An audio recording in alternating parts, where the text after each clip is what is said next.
Hello students, I am Ritin Dauliya, your NEET chemistry mentor. और student, आज अपन स्टार्ट करने जा रहे हैं आपका next part, that is all about the K A and K B equilibrium constants. हम लोगों ने लास्ट प्रीवियस पार्ट तक आपके साथ डिस्कस कर ली थी कि how to calculate the K that is an equilibrium constant, and now you have to assign the K equilibrium constant in terms of acids and bases, जिसको आप क्या कहेंगे, Ka and Kb, and from the chapter ionic equilibrium. So you have to start with the new part, but उससे पहले फिर से मैं एक चीज़ रिपीट करूंगी, जिन लोगों ने भी इस चीज़ को अगर मिस किया है कोई भी सेशन, तो you have to download the mission Gyan app. It's a free learning app for all. तो आइए स्टार्ट करते हैं अपने सेशन को. Ka और Kb से स्टार्ट किया जाएगा. A for acid and B stands for base. चलिए, सबसे पहले क्योंकि लास्ट कॉन्सेप्ट में हमने लास्ट सेशन में क्या डिस्कस किया था, लुईस थ्योरी. अब आपको पता है कोई भी नया कॉन्सेप्ट जब आता है तो पहले वो कुछ ना कुछ अपने ड्रॉबैक प्रीवियस वाले में छोड़ के जाता है, उन्हीं को हम कवर करके एक नया कॉन्सेप्ट लाते हैं. तो यहां सबसे पहले हम किसकी बात करेंगे, advantages and limitations of Lewis theory. तो चलो आ जाओ. लुईस थ्योरी तो याद होगी होपफुली कि हमने उसमें क्या पढ़ा था. तो देखिए यहां हम लिमिटेशंस और एडवांटेजेस की बात कर रहे हैं. It explains the acidity of non hydrogen compounds like BF3. बात समझ में आ रही है? Acidity of non hydrogen compound. क्यों नहीं है BF3? क्या आपको यहां पर कोई भी हाइड्रोजन मॉलिक्यूल दिख रहा है इसके अंदर? नहीं है. तो इसने कहा क्योंकि ये एक नाइट्रोजन नहीं, non hydrogen, sorry acid nitrogen, non hydrogen compound है, इसकी एक्सप्लेन कर पाया था एसिडिटी को. ठीक है. और बेसिसिटी भी बता पाए थे नॉन हाइड्रोक्सी कंपाउंड्स की, लाइकवाइज NH3. ठीक है. It includes even all the cations as acids. क्या कहा इन्होंने कि इन्होंने सारे के सारे कैटायंस को किसकी तरह किया है, एसिड्स की तरह. एग्जाम्पल चेक कीजिए, NH4 एंड H3O प्लस. हमने ये चीज चेक भी की थी एग्जाम्पल से. Then after all anions are bases, for example OH minus and Cl minus, हमें पता है इस चीज का रिप्रेजेंटेशन भी. Then after, but एक चीज जो हम कहेंगे, it does not need the presence of a solvent. Very very important point. Write down. क्या कहा, it does not need the presence of a solvent to exhibit acidic and basic properties. तो ये part क्या है, कुछ limitations और advantages के behalf पे. चलो अब लिमिटेशंस की मैं बात करती हूँ कि क्या कमी छोड़ गई है जिसकी वजह से हमें नेक्स्ट की तरफ प्रोसीड करना पड़ रहा है. तो देखिए, it does not help to assign the relative strength of acids and bases. क्या नहीं बता पाए थे, ये रिलेटिव स्ट्रेंथ के बारे में कोई भी चर्चा नहीं कर पाए थे एसिड्स एंड बेसिस की. कौन थे वो जनाब, मिस्टर लुईस. देन आफ्टर ये एक चीज और नहीं एक्सप्लेन कर पाए, वो क्या था. अब यहां पर हमने बार बार बात की थी कि लुईस जी ने कहा था मैं यहां पर इलेक्ट्रॉन्स की शेयरिंग की बात करूंगा और पूरे की पूरे पेयर डोनेट या फिर एक्सेप्टेंस की बात करूंगा. उस बिहाफ पे मैं कह रहा था कि this is Lewis acid and this is Lewis base. जबकि और केसेस में आपने पढ़ा था in respect to proton, that means H+. तो लुईस जी यहाँ पर उस प्रोटोनिक कॉन्सेप्ट को, उस प्रोटोनिक बिहेवियर को एक्सप्लेन नहीं कर पाए थे in case of what, HCl and H2SO4 and so on. मुझे एक चीज बताइए, HCl है और H2SO4, इन दोनों के रिस्पेक्ट में मैं अगर आपसे पूछूं तो आप कह देंगे कि मैम ठीक है ये प्रोटोनिक एसिड्स हैं, पर यहां पर आप इनको लुईस एसिड्स कह सकते हैं क्या? ये क्वेश्चन है मेरा आपसे, बड़े ही गौर से सुनना, क्योंकि लुईस यहां पर प्रोटोनिक एसिड के बिहेवियर को एक्सप्लेन कर ही नहीं पाए हैं. अब मेरा आपसे क्वेश्चन क्या पूछा है कि क्या इनको मैं लुईस एसिड्स की तरह बोल सकती हूं या नहीं. तो अगर ये चीज नहीं पता है तो प्रीवियस सेशन में जाओ, अच्छे से चेक करो कहां पर तुम कम पढ़ रहे हो, फिर इस क्वेश्चन के साथ आओ, नहीं तो इस सेशन के लास्ट में इसका आंसर मैं दूंगी. आ जाओ. अब देखो, normally formation of a coordination compound is slow, क्योंकि हमें यहाँ पर कोऑर्डिनेट स्पेशीज को लेके हमने ज़्यादा चर्चा की नहीं है. हमने सिंपल बात किया कि जो शेयरिंग होगी कंप्लीट इलेक्ट्रॉन पेयर को वो वहाँ पर शेयर करेगा या डोनेट करेगा या एक्सेप्ट करेगा. ठीक है. Therefore acid base reaction should also be slow. But in actual practice acid base reactions are extremely fast. तो ये भी एक ड्रॉबैक रह गया. क्योंकि हमें पता है इन जनरल अगर देखा जाए तो एसिड बेस रिएक्शंस जो होती हैं बहुत फास्ट होती हैं, लेकिन इनके कॉन्सेप्ट के अकॉर्डिंग क्या हुआ कि ये बहुत ही कैसे प्रोसीड कर रही थी, स्लो स्टेप्स में। The catalytic activity of many acids, कौन सी एक्टिविटी, कैटालिटिक एक्टिविटी, किसकी वजह से होगी, H+ आयन की वजह से। सो आप कह सकते हैं कि लुईस एसिड को कोई जरूरत नहीं होती हाइड्रोजन की, तो आप कहेंगे many acid will not possess catalytic property, जिनके अंदर H+ नहीं भी है तो वो लुईस एसिड की तरह एक्ट करेंगे, क्योंकि इसको इतनी नेसेसिटी नहीं है वहां पर H+ आयन की। तो ये सब क्या थे, इनके कुछ ड्रॉबैक्स थे। अब ठीक है, अब जो आपने थियोरीज पढ़ी, कितनी थियोरीज पढ़ी थी, 3 ही थियोरीज मैंने आपको पढ़ाई थी, Arrhenius, Bronsted, Lowry and Lewis, ठीक है। अब हम वहां पर इनका थ्योरीज का कंपैरिजन देखेंगे 1 to 1, क्योंकि एक जनाब कहते हैं कि मेरे लिए तो जो H+ दे दे वो एसिड है, एक जनाब कहते हैं नहीं जो प्रोटॉन दे दे वो है, एक कहते हैं नहीं जो पूरे की पूरे इलेक्ट्रॉन पेयर शेयर कर दे वो है। तो अब यहां पर आपको इन तीनों का कंपैरिजन देखना है एसिड बेस थ्योरी का, एसिड और बेस के रिस्पेक्ट में। तो आ जाओ, पहला मैं कहती हूं कि सारे के सारे अरेनियस एसिड्स, सुनना बड़े गौर से, यहां से सारे इंपॉर्टेंट क्वेश्चंस बनते हैं। जितने कंपैरिजन की बातें यहां मैं बताऊंगी वो सारे टू द पॉइंट क्वेश्चंस मिलेंगे। अरेनियस एसिड्स जितने भी होते हैं वो ब्रॉन्स्टेड एसिड्स भी होते हैं। क्यों होते हैं?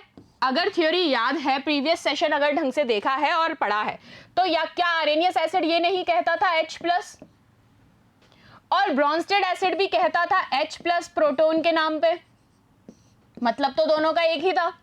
तो हम ये कह सकते हैं कि जितने भी अरेनियस एसिड्स हैं वो क्या होंगे, वो ब्रॉन्स्टेड एसिड्स भी हो सकते हैं, पहली चीज। दूसरी चीज सुनिए, as both require acid to be a source of protons, और प्रोटॉन को, इस H+ को भी तो प्रोटॉन ही कहते हो ना बेटा लोग, कुछ अलग थोड़ी कहते हो। बस अरेनियस बेस में not be a Brønsted basis, क्योंकि अरेनियस जनाब ने क्या कहा था, मेरे लिए बेस कौन है जो पानी में या फिर वाटर या फिर किसी भी एक्वस स्पेशीज में OH- आयन दे दे, वो उनके लिए बेस था। लेकिन ब्रॉन्स्टेड क्या कहता था, वो एक्वस स्टेट की बात नहीं करते थे, वो एक्वस स्टेट के अलावा बाकी स्टेट्स में भी बात करते थे। तो हम ये कह सकते हैं कि कुछ कॉन्सेप्ट में अगर एक्वस स्टेट की बात होगी तो अरेनियस भी और ब्रॉन्स्टेड भी दोनों ही बिहेव करेंगे like a basis. But in the case of other solutions तो हम कह सकते हैं कि सारे के सारे अरेनियस बेसिस ब्रॉन्स्टेड बेस नहीं होते। बात समझ में आ रही है? अभी मैं सिर्फ तुमसे ये कुछ पॉइंट्स ही डिस्कस की हूं और 1 to 1 मैं उनका रीजनिंग तुम्हें यहां दे रही हूं। Those points are very important और इन कंपैरिजंस के ऊपर क्वेश्चंस आते हैं, ठीक है। तो बात समझ में आई, हमें वहां पर घूमना नहीं है कि हाँ सारे अरेनियस बेस ब्रॉन्स्टेड बेस, क्यों, रीजन याद रखना है। चलो अब एग्जाम्पल से चेक करते हैं। NaOH क्या है? इन जनरल मैं पूछ रही हूं कि अगर NaOH की बात करूं तो NaOH एक बेस है, और अरेनियस थ्योरी से भी देखोगे तो भी ये बेस है, क्योंकि भाई क्या करता है, ये OH- आयन दे देता है सॉल्यूशन के अंदर। लेकिन ये क्या है, अरेनियस के अकॉर्डिंग आपने इसको अरेनियस बेस कह दिया, लेकिन आप ये भी देखिए कि ये कभी भी H+ आयन एक्सेप्ट नहीं करता है। NaOH कभी भी H+ आयन एक्सेप्ट नहीं करता है। क्या कभी बनता हुआ देखा है NaH?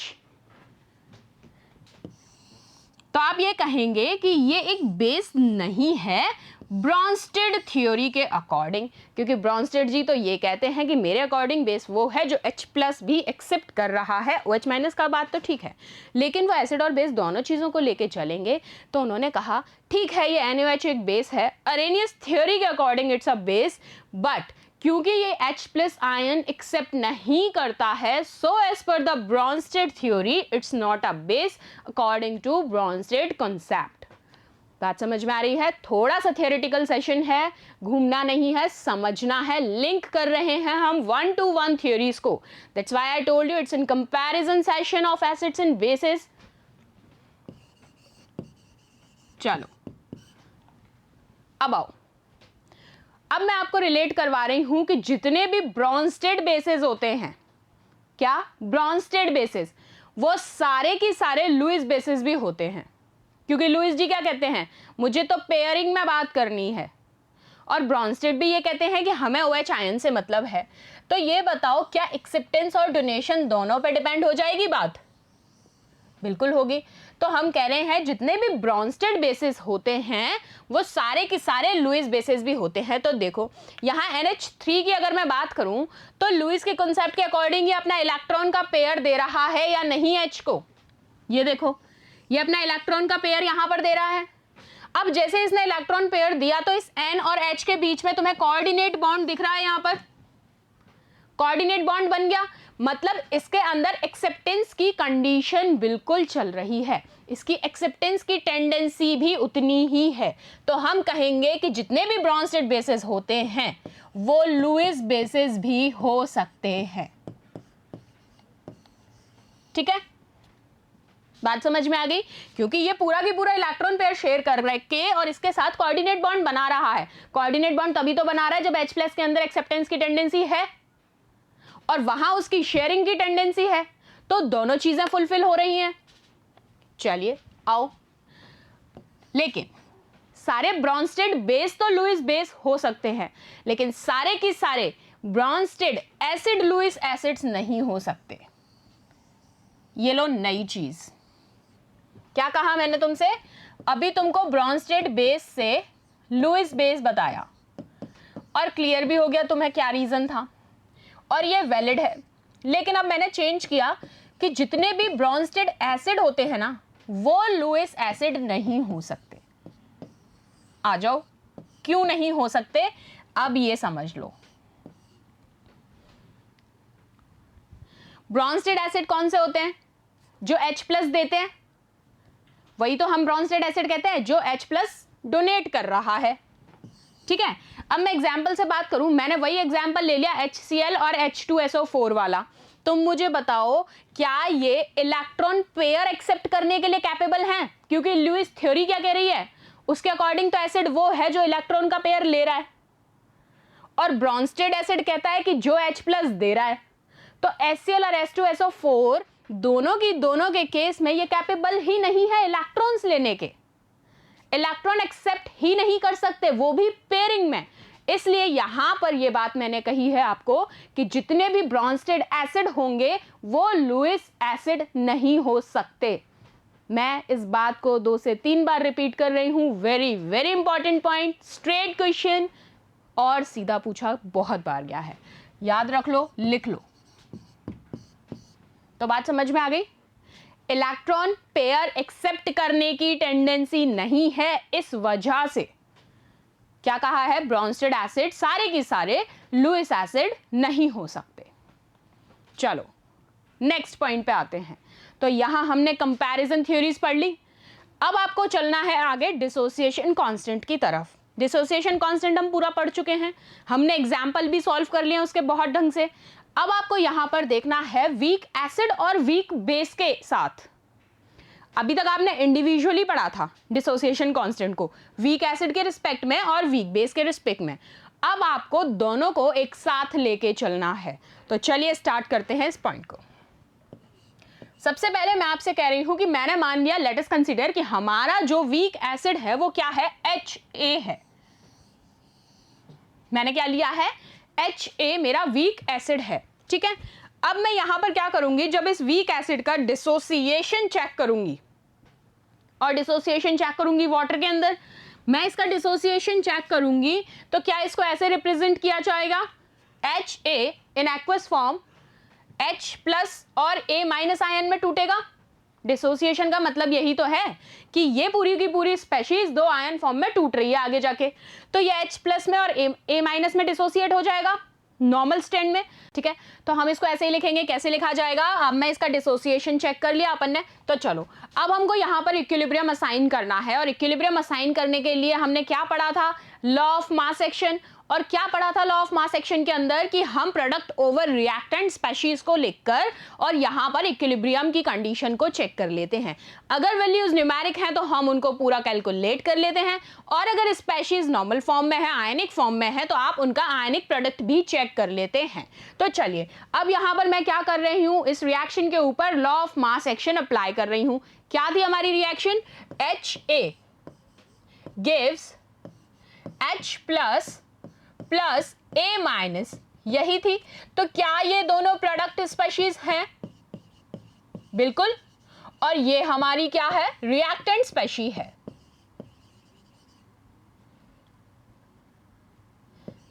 So this is your reactant. तो चलो इस पे अप्लाई कर देते हैं अपन लॉ ऑफ मास एक्शन। तो क्या करेंगे, हम एसिड के रिस्पेक्ट में बात कर रहे हैं, तो मैंने लिखा Ka that is in the terms of equilibrium constant will be equals to H plus A minus, sorry multiply H plus and A minus दोनों ही। और आपको ये पता है कि हम एक्टिव मासेस को स्क्वायर ब्रैकेट्स के अंदर लिखते हैं, पढ़ चुके हैं ये सारी चीज, अच्छे से समझी हमने लॉ ऑफ मास एक्शन में। Whole divided by the reactant species, तो हम इस Ka को यहां पर क्या कह रहे हैं? इक्विलिब्रियम कांस्टेंट, ठीक है। और इसी को यहां पर कहा जाता है एसिड डिसोसिएशन कांस्टेंट। बस इतनी सी बात याद रखनी थी आपको। तो बात समझ में आई? हमने यहां पर वीक एसिड और वीक बेस के रिस्पेक्ट में बात की, और सबसे पहले मैंने आपसे कहा कि लेट अस सपोज कि वीक एसिड मेरा HA है, मैंने उसको डिसोसिएट कराया वाटर में, तो जैसे ही वो आयंस में कन्वर्ट हुआ तो that will B H plus and A minus. फिर हमने उस पर क्या किया है? Law of mass action apply किया है। उसको अप्लाई करते ही हमें यहां पर इक्विलिब्रियम कांस्टेंट की वैल्यू मिल गई, और उसी इक्विलिब्रियम कांस्टेंट को आप क्या कह रहे हैं? Acid dissociation constant. ये टर्म्स याद रखनी है, हमेशा एग्जाम में इक्विलिब्रियम कांस्टेंट नाम से चीजें नहीं आएंगी, इसीलिए आपको सारी टर्मिनोलॉजी बताई जाती है। इसको एसिड डिसोसिएशन कांस्टेंट से भी वो आपसे पूछते हैं, तो आपको पता होना चाहिए। और ये चेक करना आना चाहिए कि अगर एसिड डिसोसिएशन कांस्टेंट ऑप्शन में दिया हुआ है तो रिएक्शन भी एसिड वाली होनी चाहिए। ये नहीं कि बेस की रिएक्शन है और जनाब आप एसिड टिक करके आ गए, नहीं, ठीक है। तो चलिए आ जाओ, नेक्स्ट प्रोसीड करते हैं। अब इसी तरीके से मुझे वीक बेस के लिए चेक करना है, क्योंकि मैंने आपसे क्या कहा, हमें दोनों का कंपैरिजन एक साथ देखना है। एक बार हमने वीक एसिड को देखा, अब एक बार हम वीक बेस को ले रहे हैं। तो मैंने कहा मैं यहां पर वीक बेस चलो BOH ले लेती हूं, ये रहा BOH। रिएक्शन लिख लें, वही हमें सबसे पहले क्या चेक करना है? डिसोसिएशन। किसके अंदर? वाटर के अंदर। तो क्या हो जाएगा, कैसे डिसोसिएट होगा? BOH equilibrates to B plus OH minus, यही होगा या नहीं? बिल्कुल यही होगा। अब क्या करोगे? सेम वही इक्विलिब्रियम कांस्टेंट असाइन कर दो बेस के रिस्पेक्ट में। तो क्या लिखोगे? KB will be equals to product that will be B plus and OH minus, whole divided by reactant species, क्या है वो? BOH। तो ये लो, ये जो KB आया ये आपका क्या हो गया? इसको ही आप कह रहे हैं equilibrium constant and base dissociation constant, ठीक है।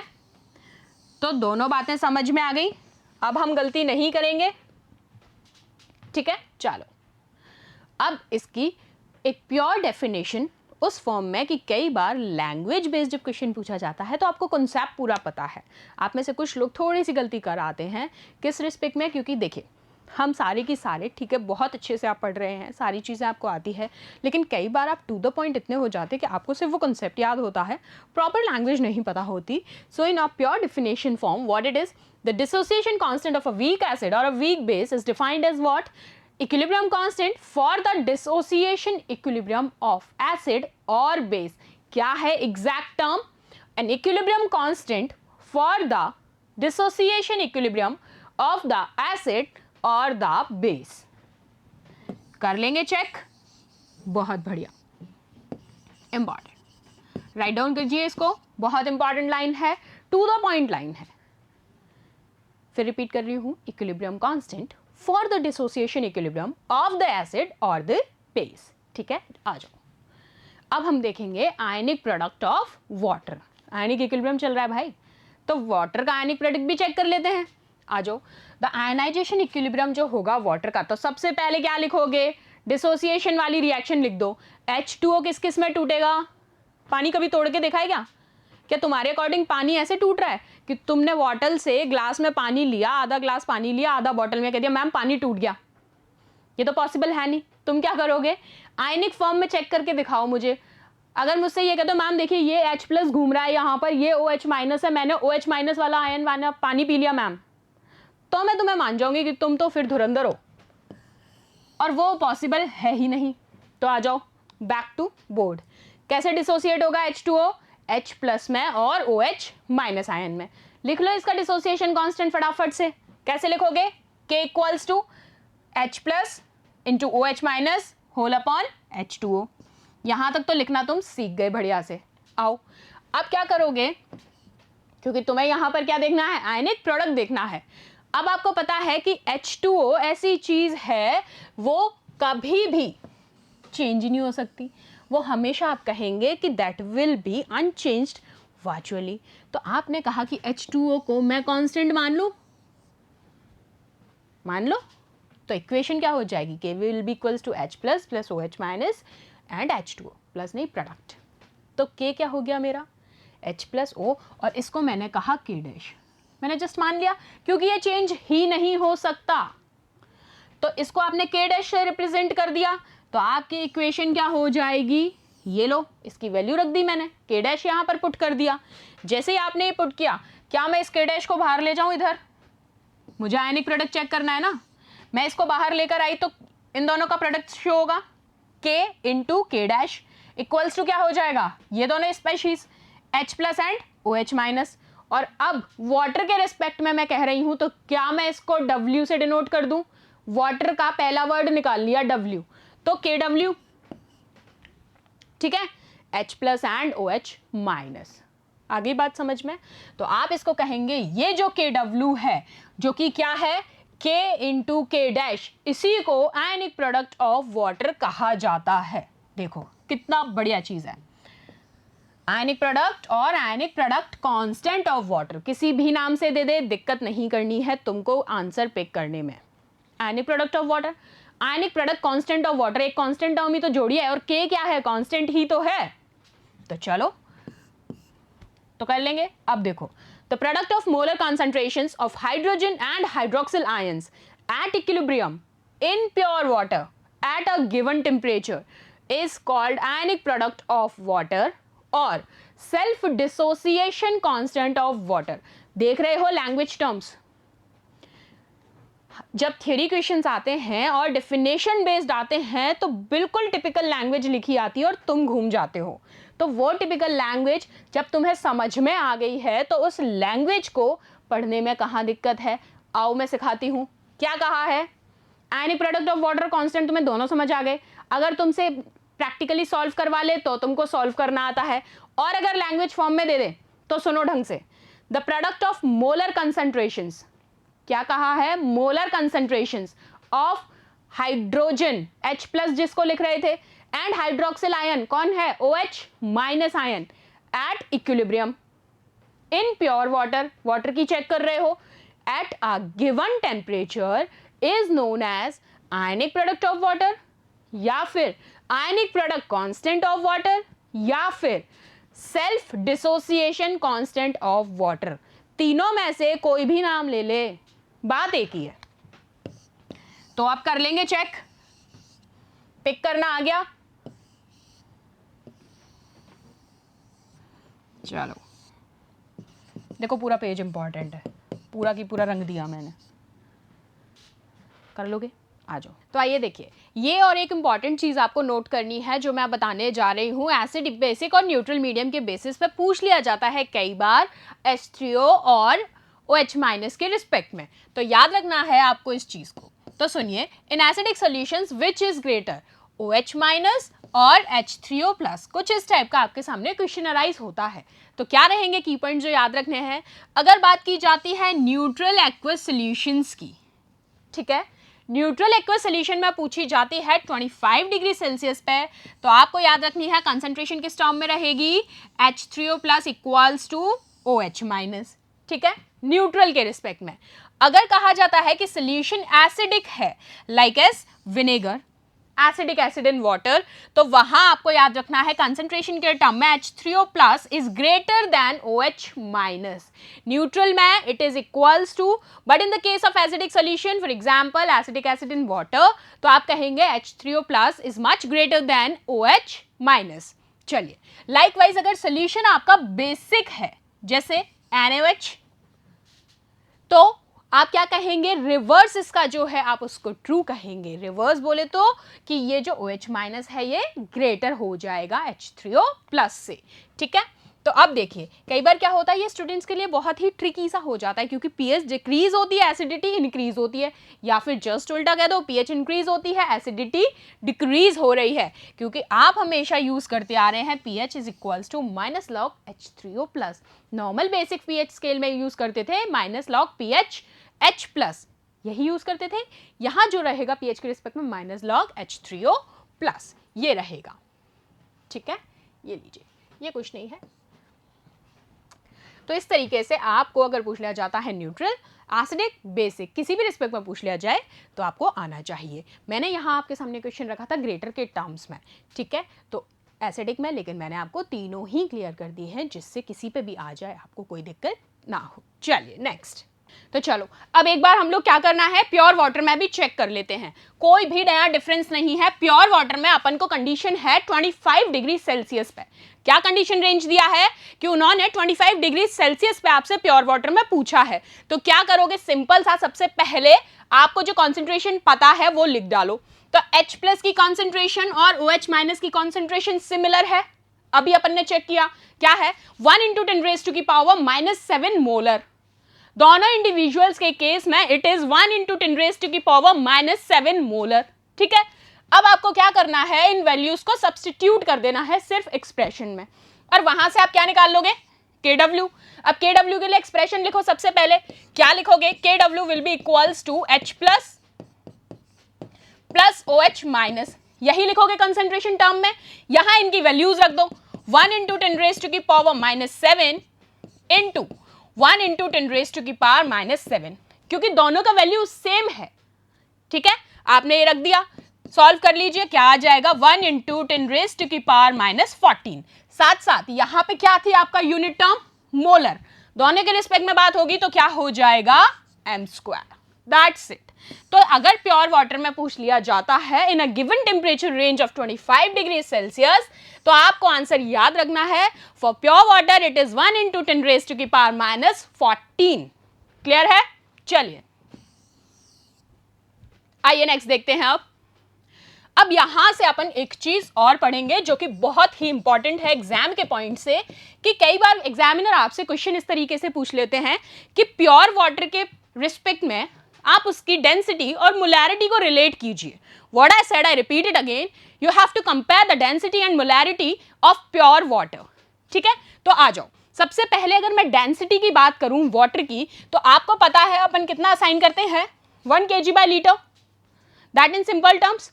अब इस वैल्यू को अगर मैं मोलैरिटी कैलकुलेट करने के लिए यूज करूं, तो हमें सिर्फ वही चेंज यहां देखना है। तो सुनिए बड़े गौर से, जो मास होता है प्योर वाटर का वो हमने 1 kg लिया, और जो वॉल्यूम है वो मैंने कितना ले लिया, 1 लीटर, ठीक है। फिर से रिपीट कर रही हूं, सुनना, हमने बोला कि डेंसिटी जो होती है वो 1 kg/L होती है, ओके। अगर मैं इसको कैलकुलेट कर रही हूं मोलैरिटी ऑफ प्योर वाटर, तो वहां मैंने मास लिया है किसका, प्योर वाटर का, इन 1 kg के टर्म्स में, और वॉल्यूम लिया है 1 लीटर के टर्म्स में। तो मोलैरिटी का फॉर्मूला क्या था, याद आ जाना चाहिए, पढ़ा चुकी हूं बहुत अच्छे से, और फिर भी नहीं याद है तो सुन लो ढंग से। मोलैरिटी का फॉर्मूला क्या होता है, number of moles of solute upon volume of solution in litre, यही होता है, number of moles of solute upon volume of the solution in litres. तो चलो इन वैल्यूज को अगर मैं यहां रख दूं, तो जैसे कि डेंसिटी हमें पता है वो हमने ली कितनी, 1 kg/L, लीटर। तो यहाँ अगर प्योर वाटर के रिस्पेक्ट में मैंने कहा तो ये क्या मैं इसको कन्वर्जन कर दूं केजी टू लीटर से, अगर मैं ग्राम टू मिली लीटर में कन्वर्जन कर लूं तो कोई नया खेल नहीं है, कन्वर्जन सिखा रखे हैं। तो लीजिए मैंने इसको कन्वर्ट करके यहाँ इस फॉर्म में लिख लिया 1 ग्राम पर 1 ml, बात वही है, ठीक है। अब आप देखिए इस फॉर्मूले से हमें मोलैरिटी कैलकुलेट करनी है लीटर्स के टर्म्स में, ना कि मिलीमीटर्स के टर्म में। पहली चीज तो ये याद रखना, इस रिस्पेक्ट में अगर ले रहे हो तो आपको मोलैरिटी नहीं फाइंड आउट हो पाएगी, आपको किसके रिस्पेक्ट में करनी होगी, लीटर्स के रिस्पेक्ट में, ठीक है। सो अब आपको क्या करना होगा, इस डेंसिटी को लीटर में कन्वर्ट कर लो। आओ, अब इतना तो पता है कि 1000 ml is equals to 1 litre होता है और 1000 ग्राम्स इक्वल्स टू 1 kg होता है। अब जिनको नहीं पता तो वो देख लो, सुन लो, और होपफुली पता तो होगा। चलो, तो बात समझ में आई क्या बोला मैंने, क्योंकि यहां मैंने क्या लिया था 1 mg, सॉरी 1 ग्राम अपॉन 1 मिलीलीटर, ठीक है। अब मैं इसको लीटर्स में कन्वर्ट कर रही हूं, इसके लिए मैंने ये वैल्यू लिया है 1000 ml is equals to 1 litre and 1000 gram equals to 1 kg, clear है। तो चलो अगर मैं इसकी वैल्यू पुट कर दूं तो you have to multiply with 1000 over both the sides. तो आपने ये कर दिया, आपके पास ये लो वही चीज आ गई जो मैंने आपको इनिशियल में ही बताई थी, that we have taken the density of a pure water is 1 kg by 1 L, ये लो, ठीक है। अब आओ, अब यहां से आपको पता चलता है कि वाटर की डेंसिटी हमने अब प्रूव भी कर ली।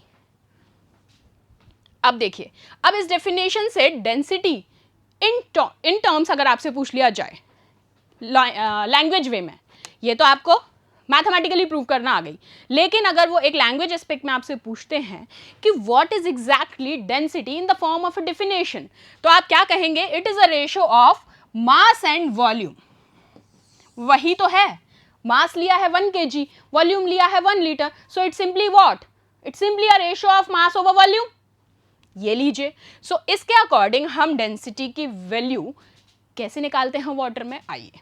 अब mass of pure water 1 kg, volume 1 litre, अब आपको नंबर ऑफ मोल्स निकालने हैं, और किसके अंदर, जो 1 kg प्योर वाटर अंदर प्रेजेंट है मास के अकॉर्डिंग। तो आप क्या करोगे, the number of moles of a substance can be calculated as what, as ratio of the weight of substance to the gram molecular mass of the substance. ये भी तो याद होगा, मोल्स कैसे निकालते थे हम लोग, मोल्स ऐसे ही निकालते थे, moles is equals to ratio of the weight of substance upon gram molecular weight of the substance. तो ओवरऑल ये कहा जाता है डेफिनेशन लैंग्वेज फॉर्म में, that gram molecular mass is the same as that of molecular mass. याद रखना इस बात को, ठीक है। And the only difference is that had a unit gram. Difference क्या होता है, सिर्फ एक यूनिट का, जो कि क्या होती है, ग्राम्स। चलिए अब आओ, अब हम यहां से मॉलिक्यूलर वेट निकालते हैं। तो क्या करोगे, सारे इंडिविजुअल्स का सम कर दो एटॉमिक मासेस का। अब आपको पता है वाटर के अंदर, ये H2O के अंदर अगर मैं बोलूं, इसी को वाटर कहते हो।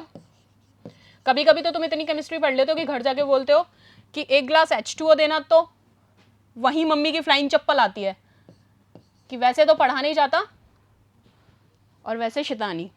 चलो, तो 1 ग्लास वाटर के रिस्पेक्ट में हम बात कर रहे हैं, 1 ग्लास हटा दो, H2O के रिस्पेक्ट में बात कर रहे हैं। तो आपको पता है 2 हाइड्रोजन एटम है, 1 ऑक्सीजन है, तो ऑक्सीजन का एटॉमिक मास कितना होता है, 16, और 2 हाइड्रोजन के लिए 1 का 1 होता है, तो 2 के लिए कितना हो गया, 2।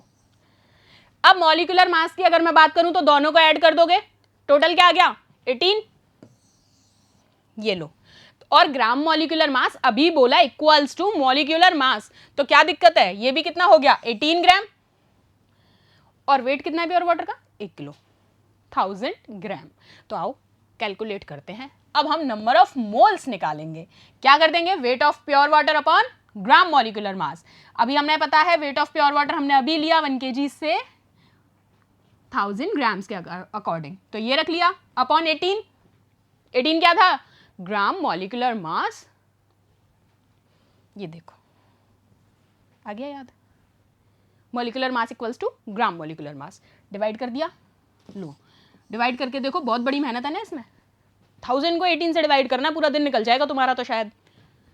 तो बस यही तो ढूंढते हो, क्या आएगा 55.56 मोल्स। एग्जाम में बहुत बार ये क्वेश्चन पूछा जा चुका है, तो दिमाग में अच्छे से बिठा लो कि कितने नंबर ऑफ मोल्स होते हैं, that is 55.56 moles. As much I highlighted this, as much this is important. So molarity क्या हो गई, number of moles of a solute upon volume. अब नंबर ऑफ मोल्स निकाल लिए तो मोलैरिटी निकाल दोगे, formula number of moles of solute upon volume, this by 1 litre. So overall 55.56। ये लो, और अब भी गलती करके आते हो, ये देख रहे हो मैं एरो लगा के इंपॉर्टेंट लिख रही हूँ, दैट मीन्स कितना इंपॉर्टेंट है। चलो कर लोगे, कर तो तुम सब लोगे, बात समझ में आ गई। इंपॉर्टेंट है, ये भी पूछा जाता है क्वेश्चन और न्यूमेरिकल में भी काम आता है, तो अब गलती मत करना। अब इसके बाद फिर मैं कहूँगी नेक्स्ट पार्ट में मिलेंगे, नेक्स्ट पार्ट में और अच्छे टॉपिक के साथ, इसी चैप्टर से रिलेटेड टॉपिक 1 to 1 रेलेवेंट होते हैं तो प्लीज़ पढ़ लिया करो, चीज़ों को रिपीट कर लिया करो, सिर्फ ये नहीं हैंड नोट्स बना दियो रख दिया हो गया काम, नहीं, revise them on daily basis, ठीक है। तो चलो नेक्स्ट सेशन में मिलेंगे, तब तक बी प्रिपेयर वेल और do whatever you want to do. But हमें फिर से यहीं कल मिलना है। Download the mission Gyan app. Thank you.